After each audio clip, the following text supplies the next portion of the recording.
Subscribe करें और देखें एक दिल दहला देने वाली हॉरर स्टोरी। बिना घबराए बेल आइकॉन प्रेस करना ना भूलें।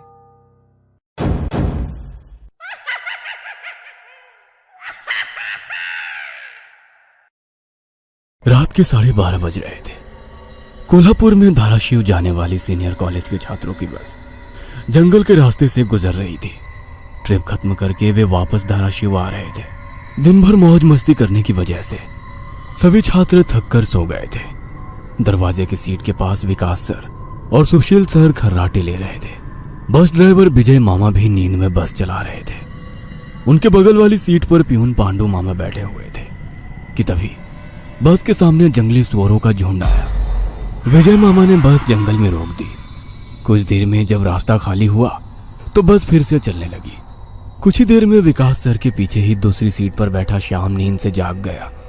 श्याम की उम्र 21 साल थी। पढ़ाई में बहुत तेज था, लेकिन हमेशा अकेला रहने वाला। ना किसी से बनती थी, ना ही उसका कोई दोस्त था।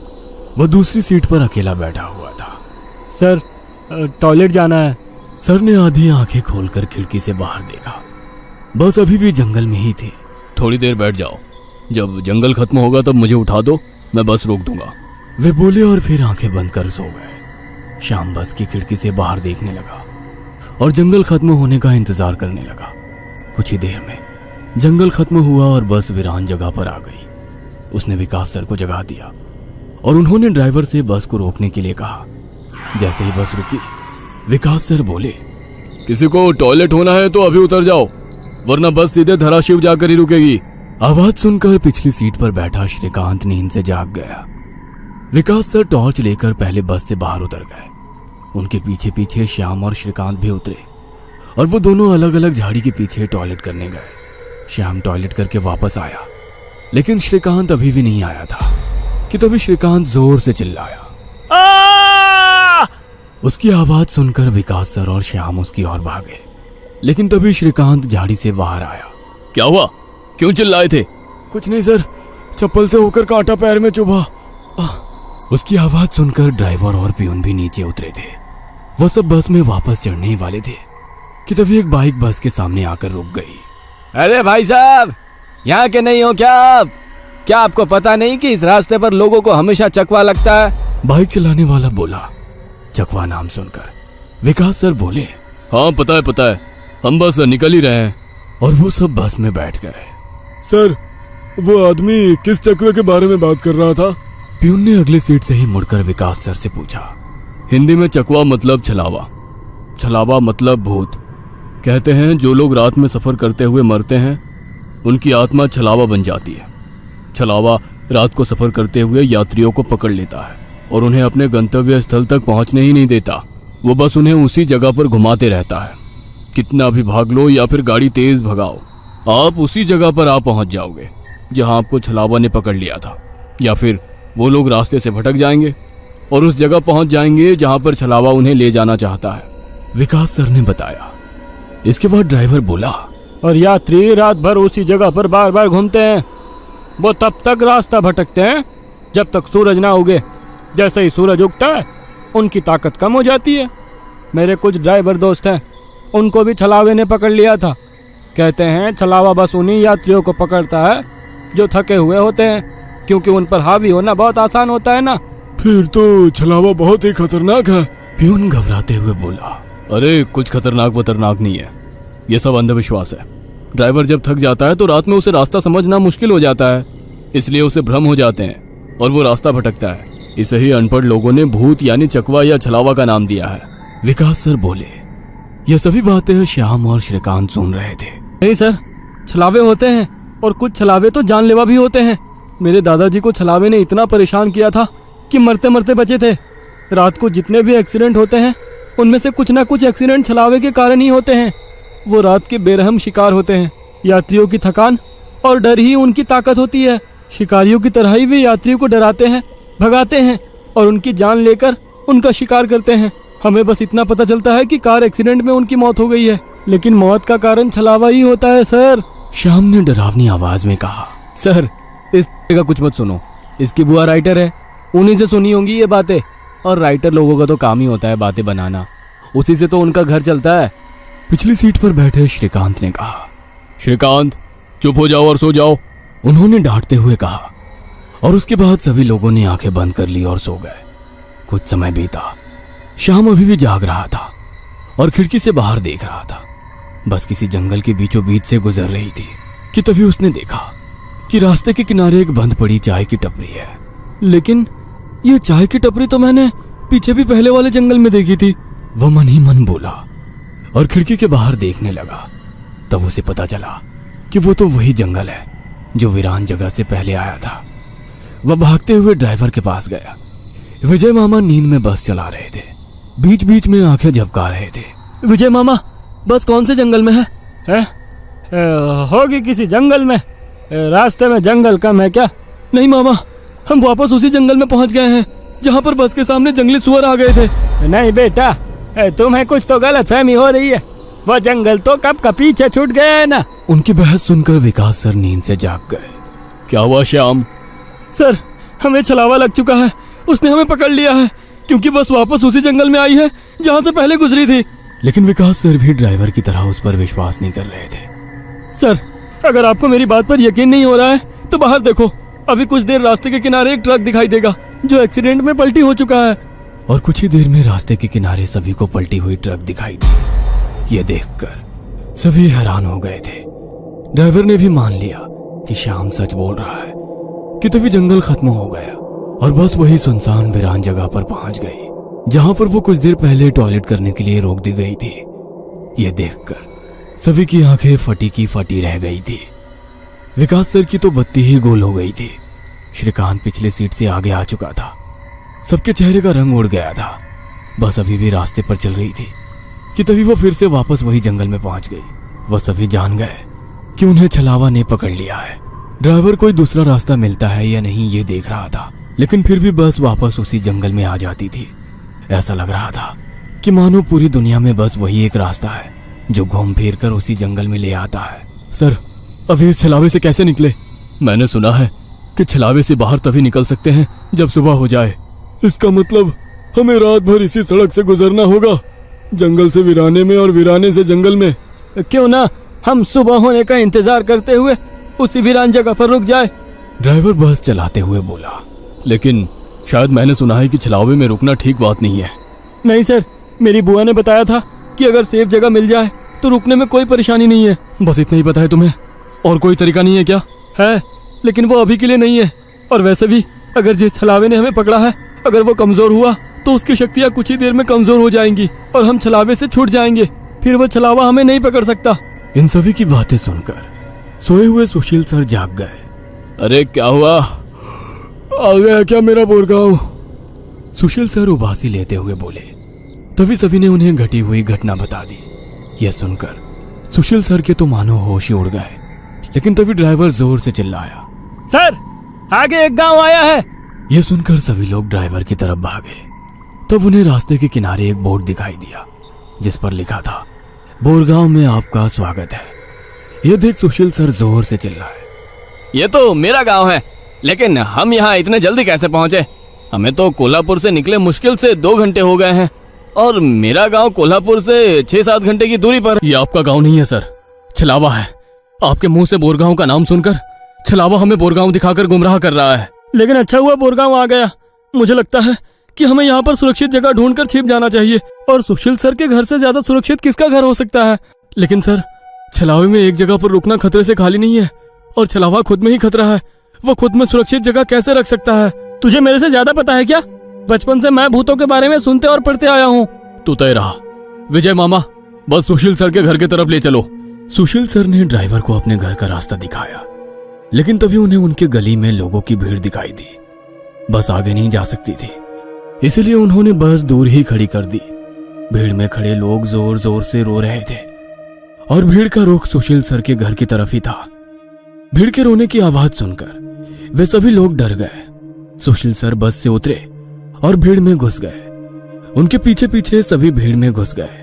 वह सभी भीड़ को चीरते हुए सुशील सर के घर के सामने जा पहुंचे और आगे का नजारा देख उनकी रूह कांप उठी, क्योंकि जमीन पर खून से लथपथ 4 लाशें पड़ी हुई थी और वो लाशें थी सुशील सर के बीवी बच्चे की और उनके माता पिता की, उन सभी की किसी धारदार हथियार से गला काटकर हत्या कर दी गई थी।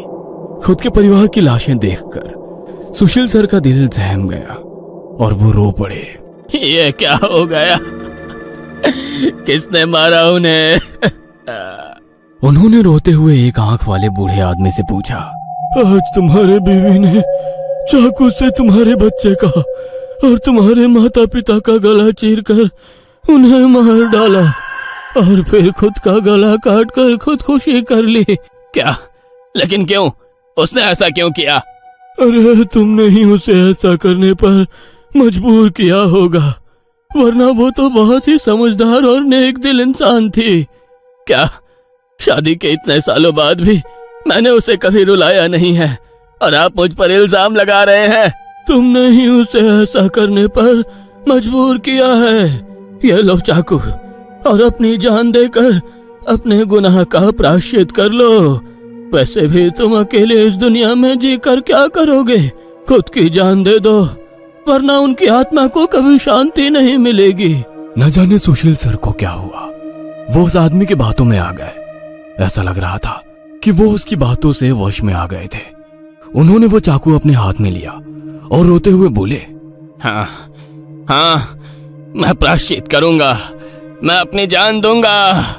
वैसे पास खड़े ड्राइवर ने उन्हें रोका। अरे सर, ये आप क्या कर रहे हो? ये सब छलावा है, आपका परिवार नहीं है। आपका परिवार घर पर सुरक्षित है।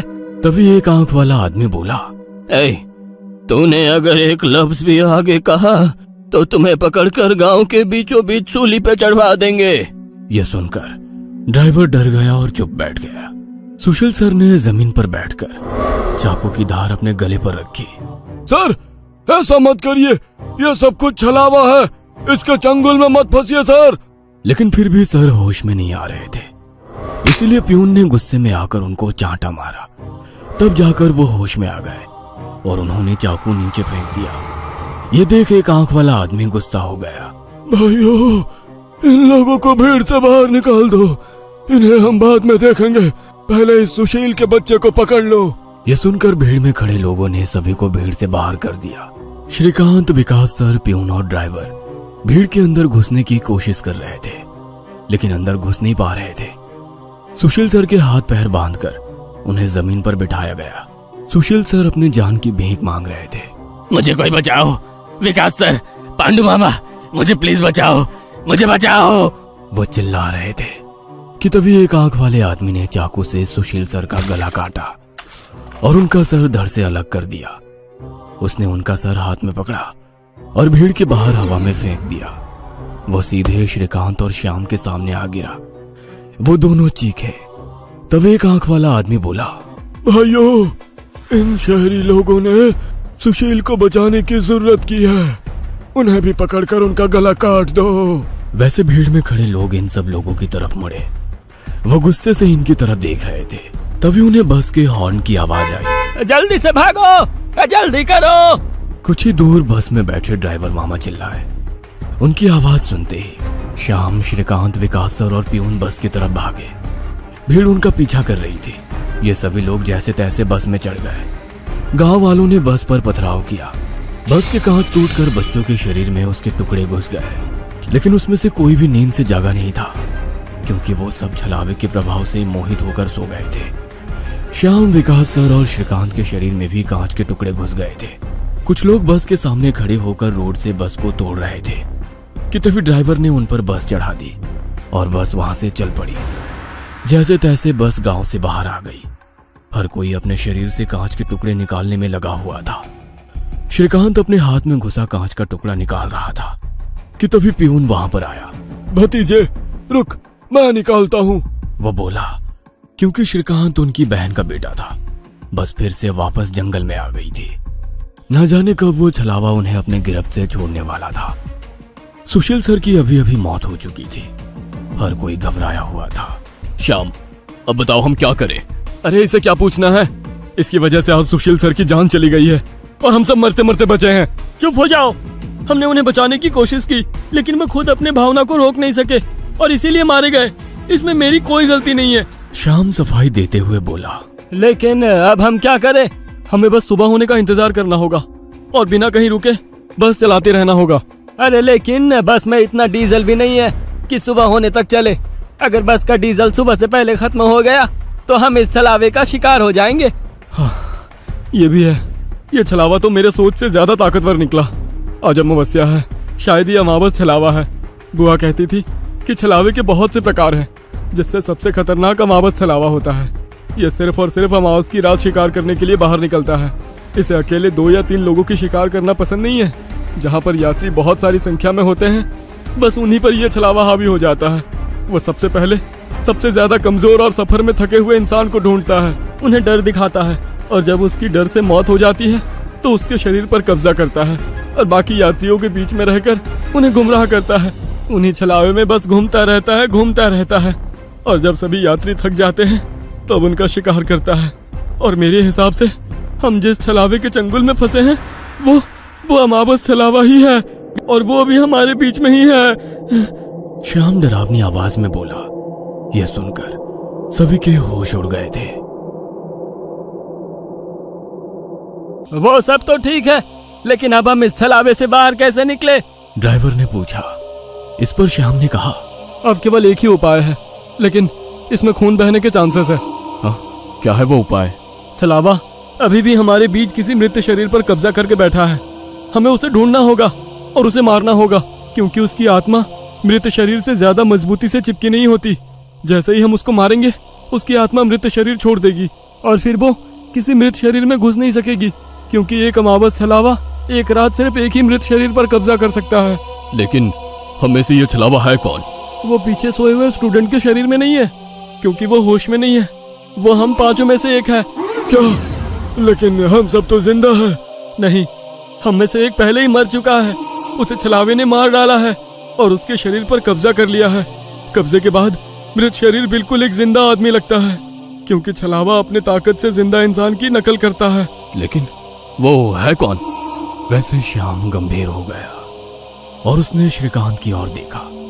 बस अभी भी जंगल के रास्ते चल रही थी। ड्राइवर बस चलाते चलाते पीछे हो रही बातचीत सुन रहा था, क्योंकि उसे पता था कि अगर बस रुकी तो छलावा उसे निगल जाएगा। बस में सन्नाटा छाया हुआ था। हर कोई श्याम के मुंह से छलावे का नाम सुनना चाहता था कि तभी श्याम बोला, ये श्रीकांत ही छलावा है। ये क्या बकवास कर रहे हो तुम?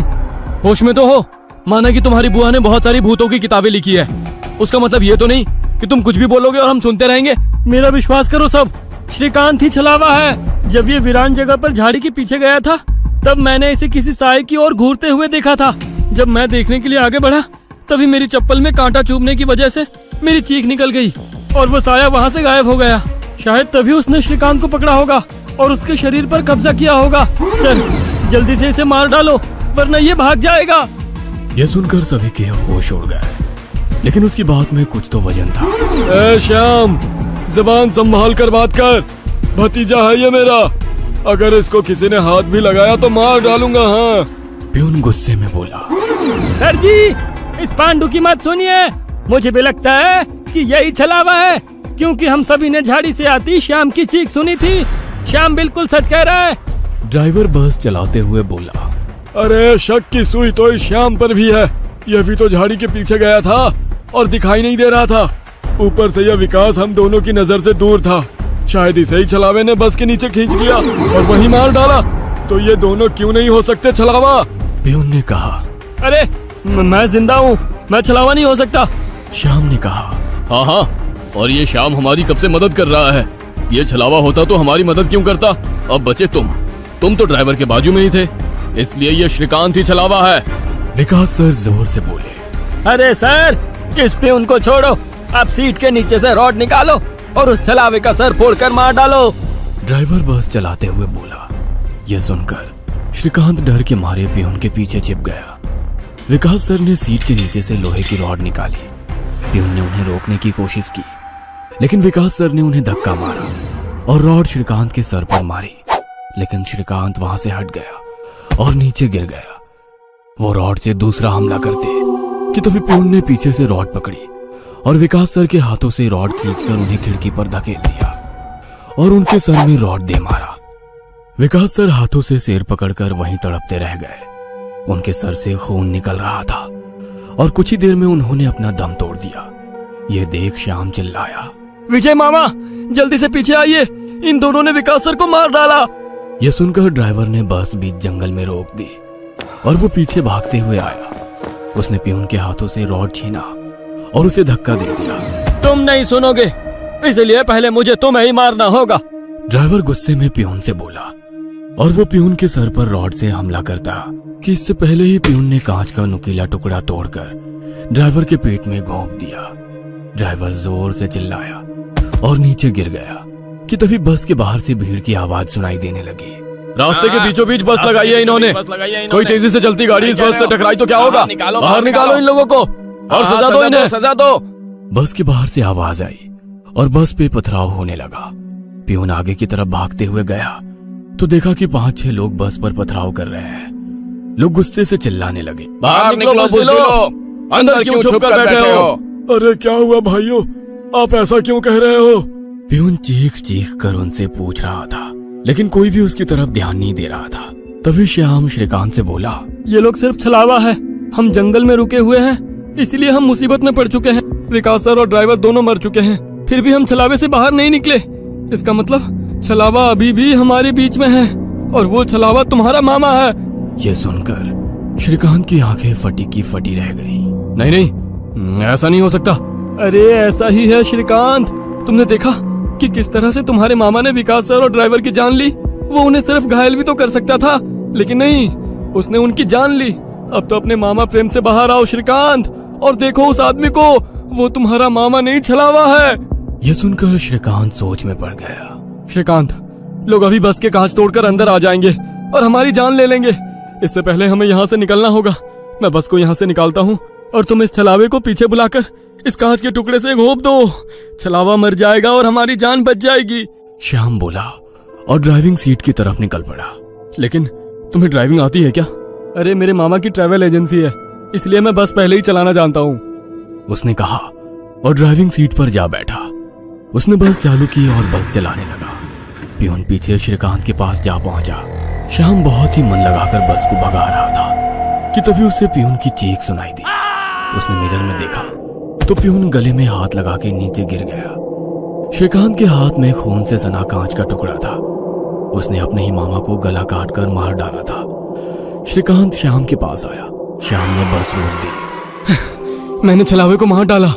यह सुनकर श्याम जोर जोर से हंसने लगा और उसकी आंखें लाल हो गई और वो डरावनी आवाज में बोला,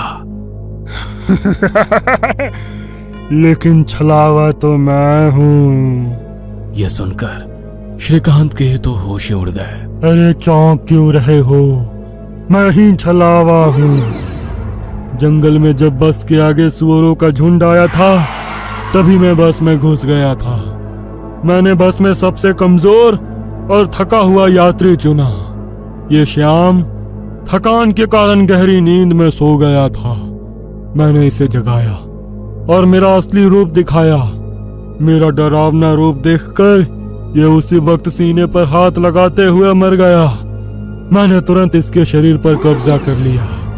तभी मैंने जाना कि पिछली सीट पर बैठा एक लड़का, मतलब कि तू, आधी नींद में था और टॉयलेट जाने के विचार में था, और मैंने अपना खेल शुरू कर दिया। मैंने बस में बैठे सभी को छलावे की कहानी सुनाकर डरा दिया, क्योंकि डर ही मेरा सबसे बड़ा हथियार है। मैंने जानबूझकर तुम सबको गुमराह किया और सुशील सर के गांव ले गया और तुम्हें छलावे में रुकने के लिए मजबूर किया और सुशील सर की जान ली। मैंने ही विकास सर, तेरा मामा और ड्राइवर को एक दूसरे से लड़ाया ताकि वो आपस में लड़ कर मर सके, और आखिर में मैंने तुम्हारे हाथों से ही तुम्हारे मामा का खून करवाया। ऐसा कहकर वो हंसने लगा। यही मेरा खेल यानी कि शिकार थी।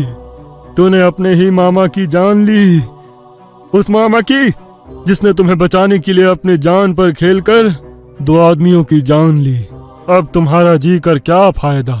यह सुनकर श्रीकांत के आंखों में आंसू आ गए। उसे अपनी गलती का एहसास हो गया। श्रीकांत, आओ बैठ जाओ इस ड्राइविंग सीट पे और ठोक दो इसे किसी पेड़ पे। ले लो खुद की और इन सभी यात्रियों की जान। छलावा श्रीकांत की आंखों में देखकर बोला। शायद उन लाल आंखों का जादू श्रीकांत पे हो रहा था। वो छलावे की बातों में आ गया था, जैसे सुशील सर आ गए थे और खुद की जान लेने के लिए तैयार हो गए थे। शायद श्रीकांत को अपने किए का पछतावा हो रहा था और वो छलावे की बात मानने वाला था कि तभी श्रीकांत ने अपने आंसू पोंछे और वो जोर से चिल्लाया, मामा। छलावे को पीछे पैरों की आहट सुनाई दी और उसने मुड़कर देखा कि तभी प्यून ने लोहे का रॉड छलावे के सर पे दे मारा और उसके सर पर 4-5 बार हमला कर उसका सर कुचल दिया। तुम्हें क्या लगा खेल केवल तुम ही खेल सकते हो? अरे मैंने तो तुम्हें तभी पकड़ लिया था जब तुम विकास सर और ड्राइवर की मौत देखकर मुस्कुरा रहे थे। तुम अपनी खुशी छुपा नहीं पाए। तब मेरे दिमाग में तुम्हारी बातें आई। जानबूझकर तुमने हमें गुमराह करके छलावे में रोका और तुम्हारी वजह से सुशील सर की जान गई। तुमने मुझ पर ही छलावा होने का इल्जाम लगाया, हाँ? और मेरे मामा विकास सर और ड्राइवर के बीच आग लगा दी और बाद में तुमने मुझे ही मेरे मामा को मारने के लिए कहा। और हद तो तब हो गई जब तुमने कहा कि तुम्हारे मामा की ट्रैवल एजेंसी है, जबकि श्याम का मामा तो हमारे कॉलेज के बाहर गोलगप्पे का ठेला लगाता है। श्रीकांत ने अपने मामा के हाथों से लोहे की रॉड ली और छलावे से बोला, अब तुम चैन से शिकार करने के लिए अगले अमावस की रात का इंतजार करो, क्योंकि आज तुम खुद शिकार हो गए हो। और ऐसा कहकर उसने एक रॉड का वार उसके कुचले सर पे कर दिया और उसके शरीर से छलावा काले धुएं के रूप में बाहर निकला और बस के बाहर निकल गया। और जैसे ही छलावा बस से बाहर निकल गया, सभी स्टूडेंट्स नींद से बाहर आ गए। आज पहली बार कोई अमावस छलावा किसी यात्री से हारा हुआ था। बस के ऊपर हवा में उड़ता हुआ छलावा दर्द से तड़पने लगा और चिल्लाते हुए हवा में बिखर गया। उस छलावे को अपनी योनि से मुक्ति मिल गई, क्योंकि ये सृष्टि का नियम है कि जब भी कोई छलावा इंसान से हारता है उसका अंत हो जाता है और उसे मुक्ति मिल जाती है। आधी रात का समय था। एक गाड़ी हवा से बातें करती लोनावला की घुमावदार सड़कों पर दौड़ी चली जा रही थी। गाड़ी के अंदर तेज म्यूजिक चल रहा था और अंदर बैठे चारों नौजवानों अक्षय, रवि, आयशा और आदि ने अपने हाथ में एक एक कोल्ड ड्रिंक की बोतल पकड़ी हुई थी, जिसमें उन्होंने शराब मिला रखी थी। शराब के नशे में झूमते हुए अचानक ही अक्षय ने गाड़ी में ब्रेक लगा दी। अचानक ब्रेक लगने के कारण चारों को एक जोरदार झटका लगा और जैसे शराब का नशा एक झटके में चूर हो गया। घबराते हुए रवि, आदि और आयशा गाड़ी से बाहर निकल आए। क्या हुआ अक्षय? इतनी जोर से ब्रेक क्यों लगा दिया? सब ठीक तो है ना? लगता है डिक्की खुली रह गई है। जा दी, तू चेक करके आ। कुछ नहीं हुआ बे, बस वैसे ही मजे ले रहा था। इसका बर्थडे है, इसे परेशान करना तो बनता है ना। तुम्हें अगर ज्यादा मस्ती सूझ रही है तो हटो, मैं ड्राइव करती हूँ। गाइस, मुझे लगता है अक्षय पीकर आउट हो चुका है। ए आयशा, चुप करके बैठना पीछे। बोला ना तुझे मजाक कर रहा था। आदि आ जाना यार, कुछ नहीं है डिक्की में, बैठ जल्दी। आशा के बुलाने पर आदि भी आकर अपनी सीट पर बैठ जाता है और अक्षय वापस से गाड़ी स्टार्ट कर देता है। यार 100 की स्पीड में भागती गाड़ी में तूने ब्रेक लगा दिया। अगर गाड़ी पहाड़ से नीचे गिर जाती तो अभी इन वादियों में भूत बनकर घूमते अपन लोग हैं। यार प्लीज ऐसा करो, किसी लॉज पर गाड़ी रोक दो, हम लोग सुबह निकलेंगे। अब तेरी क्या प्रॉब्लम है? तुम लोग समझ नहीं रहे हो यार, तुम सबको चढ़ गई है, अपने होश में नहीं हो तुम लोग। इस तरह लॉन्ग ड्राइव पर जाना सही नहीं है और तुम लोग अभी इस हाईवे के बारे में ज्यादा कुछ जानते भी नहीं हो। यार तेरा ही बर्थडे मनाने जा रहे हैं, तू सारा मजा मत खराब कर। अच्छा बता, क्या प्रॉब्लम है इस हाईवे में? यार मैंने बोला ना, ये रास्ता सही नहीं है। यहाँ के लोकल्स का कहना है कि आगे पहाड़ी पर अक्सर रात में एक्सीडेंट होते हैं। क्या बकवास है ये? एक्सीडेंट किस रोड पर नहीं होते हैं? हाँ, इसमें क्या नई बात है? होते हैं, सब जगह होते हैं, लेकिन यहाँ पर वजह कुछ और होती है। बस तू यू टर्न लो और पीछे चलो। अब तो तूने चैलेंज कर दिया भाई को, अब गाड़ी नहीं रुकने वाली। आदि के लाख रिक्वेस्ट करने पर भी अक्षय ने फिर से गाड़ी का गियर बढ़ाया और एक बार फिर से उनकी गाड़ी हवा से बातें करने लगी। आदि की बातें भूलकर बाकी के दोस्त भी अंग्रेजी गाने की धुन पर आंख बंद करके थिरक रहे थे, लेकिन आदि अभी भी अक्षय के साथ आगे की सीट पर थोड़ा सिकुड़ा सहमा सा बैठा हुआ था। रात का सन्नाटा हर गुजरते पल के साथ गहराता जा रहा था। रात के तकरीबन 2 बज गए थे। पीछे की सीट पर बैठे बैठे रवि अब झपकियां लेने लगा था। तभी एक बार फिर से अक्षय ने जोरदार ब्रेक लगा दिया तो गाड़ी जाकर सड़क किनारे लगे पेड़ से जा टकराई। अक्षय, तुम्हारा दिमाग खराब हो गया क्या? ये क्या मजाक लगा रखा है बार बार? अब तुम चुपचाप ड्राइविंग सीट से उतरो, नहीं तो अच्छा नहीं होगा। अरे यार, कोई मजाक नहीं है। मेरी गाड़ी के सामने अभी अभी ना जाने कहां से एक लड़की आ गई थी। अच्छा, तो अब कहाँ गई वो लड़की? मुझे तो यहाँ कोई लड़की नजर नहीं आ रही। मेरा यकीन करो आयशा, गाड़ी के सामने एक लड़की थी।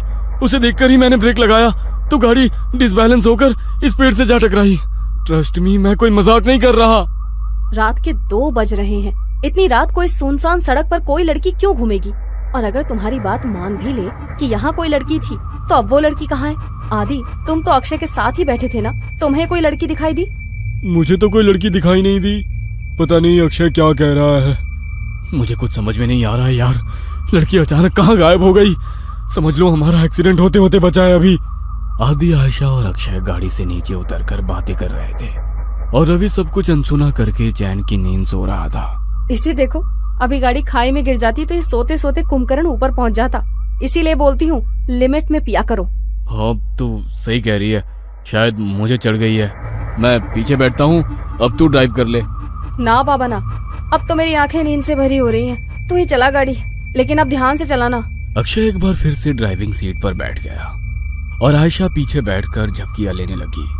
कुछ देर बाद, यार आदि, मुझे ऐसा लग रहा है हम बार बार उसी रास्ते पर आ रहे हैं। सब गोल गोल घूम रहा है यहाँ। वही पेड़, वही पहाड़। मुझे सच में चढ़ गई है क्या यार? तू एक बार लोकेशन चेक करना। भाई, पहाड़ एक जैसे ही होते हैं, इसमें क्या अलग होगा? आदि अपना मोबाइल निकालता है, लेकिन मोबाइल में कोई नेटवर्क ही नहीं आ रहा था। यार, मेरे फोन में नेटवर्क ही नहीं है। तभी अक्षय को गाड़ी की लाइट्स में सामने एक आदिवासी पहनावे वाली लड़की दिखाई देती है। लगता है मुझे फिर से वहम हो रहा है। अगर अब मैंने ब्रेक लगाया तो ये सब मिलकर मुझे ही पहाड़ से नीचे फेंक देंगे। अक्षय लड़की की ओर गाड़ी बढ़ाने लगता है। अरे, तुझे दिखाई नहीं दे रहा? सामने कोई लड़की है, उसे गाड़ी से उड़ा ही देगा क्या? आदि की बात सुनकर अक्षय लड़की से कुछ दूरी पर ही गाड़ी रोक देता है। अक्षय, अचानक ये लड़की कहाँ से आ टपकी? चुपचाप गाड़ी आगे बढ़ा। मुझे कुछ ठीक नहीं लग रहा है। बाहर मत निकलना। अरे यार, बहुत घबराई हुई लग रही है और रात भी हो रही है। देखने तो देख क्या बात है। मैं बोल रहा हूँ ना, ये रास्ता सही नहीं है यार। यहाँ पर अक्सर लोगों को छलावा लग जाता है। तो फिर शुरू हो गया। तभी वो लड़की दौड़ते हुए उनकी गाड़ी के पास आ जाती है। मुझे भूलनपुर तक छोड़ दो साहब, आपकी बड़ी मेहरबानी होगी। क्या बात है, डरी हुई क्यों लग रही हो? साहब, वो लोग मेरे पीछे लगे हैं। आप बस जल्दी से यहाँ से चलो, नहीं तो कुछ भी हो सकता है। लड़की की बात सुनकर अक्षय गाड़ी का दरवाजा खोल देता है और लड़की आकर आयशा के बगल में बैठ जाती है। आपका बहुत बहुत शुक्रिया साहब, आज तो मैं बाल बाल बची हूँ। आपको पता नहीं है साहब, इतनी रात गए इधर निकलना सही नहीं है। यहाँ रात गए अपने शिकार की तलाश में छलावा घूमता है। कहते हैं जिसके ऊपर छलावा की नजर पड़ जाए, फिर वो नजर बांध देता है। उसके बाद आप वही देखोगे जो वो आपको दिखाएगा। लेकिन तुम भाग क्यों रही थी? कौन था तुम्हारे पीछे? साहब, मैं छलावा के पकड़ में आ गई थी। बड़ी मुश्किल से अपनी जान बचाकर भागी हूँ। लड़की अभी अपनी कहानी सुना ही रही थी कि सामने से कुछ लोग मशाल लेकर सड़क के बीचों बीच खड़े हो जाते हैं। अरे, ये लोग ऐसे सड़क घेर कर क्यों खड़े हो गए हैं? कौन है ये लोग? ओह शिट, हॉर्न बजा जल्दी। इन लोगों पर हॉर्न का कोई असर नहीं पड़ रहा है यार। एक टक घुरे जा रहे हैं और अपनी जगह से टस से मस तक नहीं हो रहे हैं। मुझे तो बहुत गुस्से में लग रहे हैं। क्या करूं? पतली सी सड़क है, अगर ये सामने से नहीं हटे तो गाड़ी रोकनी पड़ेगी। गाड़ी रोकते ही कहीं इन्होंने हम पर हमला कर दिया तो? साहब, ये आदमी नहीं है, आप बस गाड़ी मत रोकना। अगर इन्होंने हमें पकड़ लिया तो अच्छा नहीं होगा, हम में से कोई नहीं बचेगा। क्या मतलब है तुम्हारा? मैं उन पर गाड़ी चढ़ा दूं? नहीं नहीं, ये मुझसे नहीं हो पाएगा। अक्षय की गाड़ी धीरे धीरे उस भीड़ के नजदीक पहुंच रही थी। भीड़ में खड़े लोगों के हाथों में जलती हुई मशाल और लाठी डंडे दिखाई पड़ रहे थे। इसके साथ ही उनके चेहरे पर गुस्सा भी साफ साफ देखा जा सकता था। जैसे ही गाड़ी उस भीड़ के नजदीक पहुंचने को हुई, अचानक ही अक्षय को दाईं ओर एक मोड़ दिखाई दिया और उसने गाड़ी उधर ही घुमा दी। अब गाड़ी उस सुनसान रास्ते पर दौड़ती चली जा रही थी। अचानक ही आयशा की नींद टूट जाती है।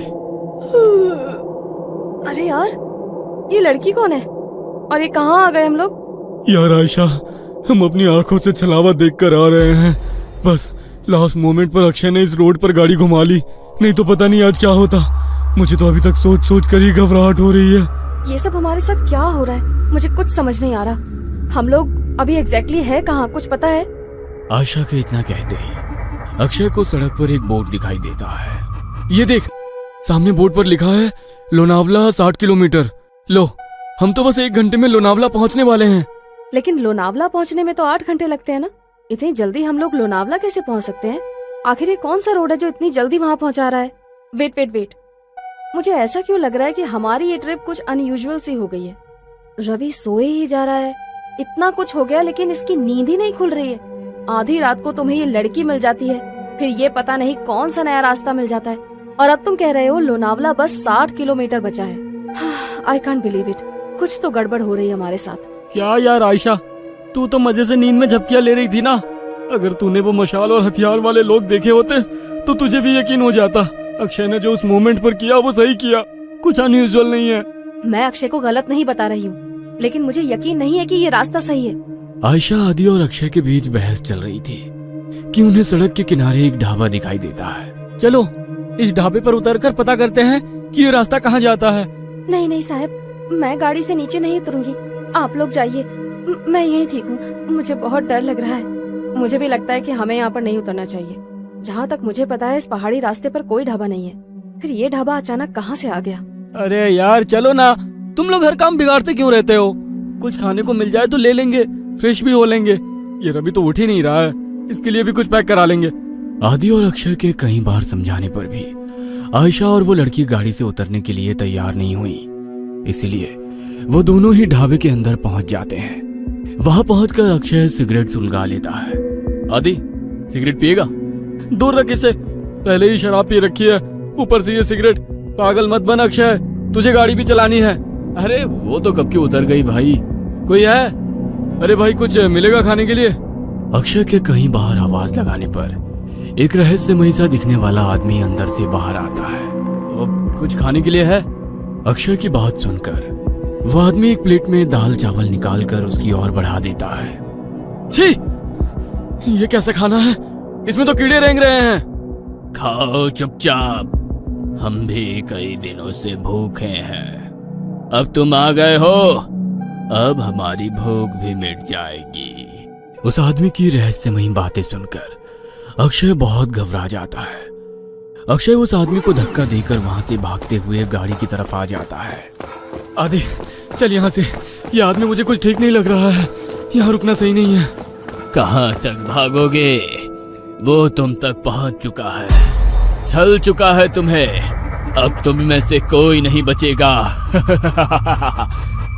इतना कहकर वो आदमी वहां से गायब हो जाता है। अक्षय और आदि हाँफते हुए वापस गाड़ी में आकर बैठ जाते हैं। गाड़ी में बैठ आदि, हम अभी भी छलावे में हैं, और उस आदमी ने अभी अभी हमसे कहा कि वो हम तक पहुंचकर हमें छल चुका है। इसका मतलब कहीं ये तो नहीं कि छलावा हम में से ही कोई एक हो? अबे क्या बकवास कर रहा है? क्या नई कहानियां बना रहा है अब तू? अरे तू तो पूरे रास्ते सो रहा था ना, तुझे नहीं पता हमारे साथ क्या क्या हुआ है। तू चुप रह, ये ढाबा भी एक छलावा ही था। कुछ समझ नहीं आ रहा है क्या सच है क्या भ्रम। 1 मिनट रवि, इतनी बार गाड़ी रुकी, इतना शोरगुल हुआ, तेरी नींद कैसे नहीं टूटी? तू रवि ही है ना? कहीं ऐसा तो नहीं कि यही छलावा हो? सोचो गाइस, पूरे रास्ते इसने हमसे कोई बात नहीं की है। ए, तुम लोग पागल हो गए हो क्या? हाँ, मुझे तो लगता है ये लड़की ही छलावा है। आधी रात को सड़कों पर लड़कियां नहीं प्रेत घूमती हैं। मेरी मानो तो इसे पहाड़ से नीचे धकेलकर छुटकारा पाओ इससे, देखना उसके बाद सब सही हो जाएगा। पागल मत बनो, मैं एक इनोसेंट लड़की को ऐसे कुछ भी करने नहीं दूंगा। मुझे तो लगता है साहब ये आदि सर ही छलावा है, यही हमें ढाबे में ले जाने के लिए पीछे पड़े थे। ये सब इनकी ही चाल है। अरे बस करो तुम सब के सब, ये क्या तमाशा शुरू कर दिया? तुम चुप करो अब, मैं अभी मरना नहीं चाहती। सबसे पहले तो मैं इस लड़की का काम तमाम करूंगी। मुझे भी लगता है कि ये लड़की ही गड़बड़ है। आशा अपने बगल में बैठी उस आदिवासी लड़की का गला दबाने लगती है। आशा को उस लड़की का गला दबाते देखकर अक्षय गाड़ी रोक देता है और उसे बचाने की कोशिश करने लगता है। इस लड़की के लिए मैं अपने दोस्तों की जान खतरे में नहीं पड़ने दूंगा। तभी रवि गाड़ी में रखी लोहे की रॉड उठाकर उस लड़की के सर पे दे मारता है। ये क्या कर दिया तूने? बस खत्म हो गई प्रॉब्लम। इसकी बॉडी को गाड़ी से बाहर फेंको और आगे बढ़ो। लड़की को मारने के बाद वे लोग उसकी बॉडी को गाड़ी से नीचे उतार रहे होते हैं कि तभी दूसरी ओर से कुछ गांव वाले मशाल लेकर उनकी ओर दौड़ते दिखाई पड़ते हैं। ये तो वही लोग हैं ना जिसे ये लड़की छलावा बोल रही थी। इसका मतलब छलावा अभी भी हमारे आसपास ही है। जल्दी चलो यहाँ से। वे चारों घबरा कर फिर से गाड़ी में बैठ जाते हैं। देखो, सुबह होने में बस 1 ही घंटा बाकी है। हमारे बीच जो भी छलावा है वो अगले 1 घंटे में हम सबको अपने साथ ले जाएगा। हमें उसके बारे में पता लगाकर उसे खत्म करना होगा, नहीं तो हम में से कोई नहीं बचेगा। Calm down. ये जो कुछ भी है इसने हमारी सोचने की शक्ति को खत्म कर दी है। हम लोग एक भ्रम में हैं। क्या सच है क्या झूठ कुछ भी समझ नहीं आ रहा है। वो हमें इमोशनली ब्रेक कर रहा है ताकि हम पर काबू कर सके। तू अपना प्रवचन अपने पास रख, मैं तुम तीनों को ही खत्म कर दूंगा, तो छलावा के बचने का कोई चांस भी नहीं रहेगा।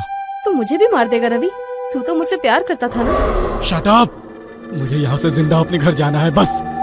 इससे पहले कि रवि आयशा को मारता, आयशा अपने गले में पहने हुए स्कार्फ से रवि का गला घोटने लगती है। तू ही है वो राक्षस, तुझे ही खत्म कर देती हूँ, सारी प्रॉब्लम खत्म हो जाएगी। आयशा और रवि के बीच होती हाथापाई को देखकर अक्षय अचानक से अपनी सीट के पास रखी बियर की बोतल को आदि के सर पर दे मारता है। उस फूटी हुई बोतल से ही अक्षय आदि के ऊपर एक के बाद एक कई सारे वार कर देता है। अक्षय के आदि पर हमला कर देने से अचानक ही आदि का चेहरा बदलने लगता है और वो एक खौफनाक चेहरे वाले प्रेत में बदल जाता है। आदि का चेहरा बिल्कुल काला हो गया था और उसके बदन पर कपड़े भी पुराने और फटे दिखाई दे रहे थे। हैरानी से अक्षय की ओर घूरते हुए वो जोर से चिल्लाया, नहीं, ये नहीं हो सकता। आज तक मेरे भ्रम जाल से निकलकर कोई बाहर नहीं आ पाया है। तुझे कैसे पता चला कि मैं ही छलावा हूँ? पिछले काफी देर से मैं आज रात की सारी घटनाओं की कड़ियां आपस में जोड़ने की कोशिश कर रहा था। तुझे पहले ही पता था कि हम तेरा बर्थडे मनाने लोनावला जा रहे हैं। घर से तो तू खुशी खुशी हमारे साथ आ गया था, लेकिन जैसे ही ये पहाड़ी हाईवे स्टार्ट हुआ तू कुछ अजीब सा व्यवहार करने लगा। पहले तूने कई बार मुझे यू टर्न लेने को कहा, जबकि तू जानता था उस रोड पर आगे 10 किलोमीटर तक कोई यू टर्न नहीं है। उसके बाद उस लड़की को लिफ्ट देने से मना करना, अचानक से छलावे की कहानी सुनाने लगना, जबकि तू तो इन बातों को कभी मानता ही नहीं है। वो गांव की लड़की ठीक कह रही थी, तू ही मुझे जानबूझकर उस ढाबे में ले गया था, लेकिन मैं वहां से बचकर किसी तरह निकल आया। मेरे सिगरेट के लिए पूछने पर तूने मेरा हाथ जब झटका वो मुझे बहुत अजीब लगा था। और सबसे जरूरी बात, रवि तो पूरे रास्ते गाड़ी से उतरा ही नहीं था। इसीलिए जब आयशा रवि को मारने लगी तो मैंने तेरी तरफ नजर घुमाकर देखा। तू अपनी सीट पर बैठा बड़े आराम से मुस्कुरा रहा था। कोई दोस्त अपने दोस्त को ऐसी हालत में देखकर हंस नहीं सकता। मैं समझ गया कि छलावा तू ही है और कोई नहीं। मूर्ख हो तुम सब। मैंने तुम्हें समझने के लिए कितने मौके दिए, लेकिन तुम मूर्ख के मूर्ख ही रहे। मैंने तुम्हें बताया था, छलावा जो चाहेगा तुम बस वही देखोगे। मैंने तुम लोगों की नजर और दिमाग को बांध रखा था। गांव के लोग उस लड़की को नहीं, मुझे पकड़ने के लिए तुम्हारा पीछा कर रहे थे। इसलिए मैंने तुमसे कहा कि गाड़ी मत रोकना। मैंने ही तुम्हें वो ढाबा दिखाया ताकि तुम सब वहां नीचे उतर जाओ और मैं अपना शिकार कर लूं। लेकिन ये आयशा बहुत चालाक है। इसने गाड़ी से उतरने से मना कर दिया था, इसलिए मैं वहां शिकार करने से चूक गया। बस कुछ देर की बात और थी, इस रवि के मरते ही तुम दोनों एक दूसरे की जान के दुश्मन बन जाते और एक दूसरे को मार डालते और मेरी जीत हो जाती। अगर ये आदि नहीं है तो हमारा आदि कहाँ है? तुम्हारा आदि तो उसी जगह मेरा शिकार बन गया था, जब पहली बार तुम सब गाड़ी से उतरकर इस अक्षय से झगड़ा कर रहे थे और वो गाड़ी की डिक्की चेक कर रहा था। अक्षय, मार इसको, छोड़ना मत। उसने हमारे आदि को मार डाला, मैं इसे नहीं छोड़ूंगी। सुबह के 4 बज चुके हैं, अब तुम लोग मेरा कुछ नहीं बिगाड़ सकते।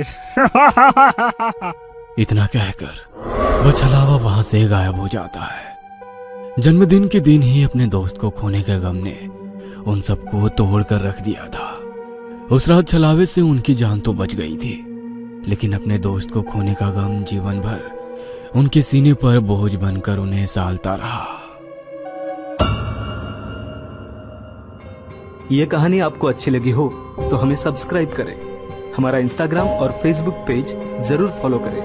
और हाँ दोस्तों, सब्सक्राइब करना भूलना मत।